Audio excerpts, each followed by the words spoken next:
Serie B-Win. Tutti i colori della passione. Le rinnovate ambizioni del Vicenza, al cospetto di un Portogruaro affamato di punti per scrollarsi di dosso l'ultimo posto in classifica, la 23esima giornata della Serie B-Win regala uno scontro ricco di spunti ed aspettative per le rispettive tifoserie. Dirige Giancola Di Vasto, Agostinelli si affida a Cunico dietro le due punte PA e Altinier, mentre Maran con il suo classico 3-5-2 si affida ad Abruscato e Misuraka in prima linea. Dopo il minuto di raccoglimento dedicato a Luca Sanna, il militare italiano morto in Afghanistan, iniziano le ostilità con la squadra di casa di Agostinelli che si rende pericolosa. L'occasione arriva su un tentativo da parte di Cibocchi che pennella sulla testa di Altinier, la prima vera chance, anche se l'attaccante Mantovano classe 83 non inquadra lo specchio della porta vicentina. Il Vicenza che sta a guardare nei primi minuti, è ancora il Portogruaro infatti che fa la partita. La squadra di Agostinelli si rende ancora insidiosa, questa volta con PA, la parata di Russo sul tentativo da parte dell'attaccante brasiliano che colpisce a botta sicura dal cuore dell'area di rigore la parata dell'estremo difensore vicentino. Il Vicenza di Maran che dal canto suo si vede soltanto al 20° minuto con Misuraka che tuttavia da favorevole posizione non riesce ad approfittare della buonissima opportunità che gli capita. Eccola qui l'occasione per il Vicenza al 20° minuto, Misuraka il suo tentativo che finisce tra le braccia del portiere Rossi. Ancora Vicenza, calcio di punizione, colpo di testa tentato da parte di Gavazzi con il pallone che finisce alto di pochissimo. C'è stata anche la deviazione da parte del portiere del Portogruaro Rossi.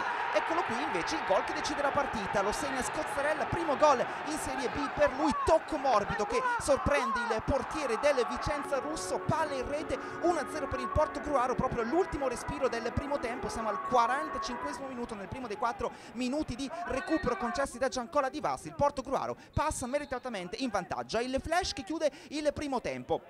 In apertura di ripresa ci si attende la reazione da parte del Vicenza di Rolando Maran e ancora Misuraka sugli scudi, la sua conclusione parata dall'estremo difensore del Portogruaro Rossi. Era pronto ad intervenire anche Abruscato, provvidenziale davvero l'intervento da parte del portiere di casa che mantiene il Portogruaro in vantaggio per 1-0 grazie al gol di Scozzarella proprio nel finale di tempo. Portogruaro che ci prova a stretto giro di posta con il mancino di Cibocchi che non inquadra davvero per questione di centimetri lo specchio della porta. Un Portogruaro sempre vivo, anche se ci si aspetta che sia il Vicenza a fare la partita, ma l'occasione più nitida in assoluto di tutta la gara capita sui piedi di Federico Gerardi, l'attaccante classe 87 nato a Pordenone. Cicca malamente il pallone a pochi metri dalla gloria, poteva essere il 2-0 che avrebbe di fatto fatto scorrere i titoli di coda con largo anticipo. Punizione di Alemao per il Vicenza, c'è una deviazione della barriera provvidenziale, palla che finisce innocua tra le braccia dell'estremo difensore Rossi.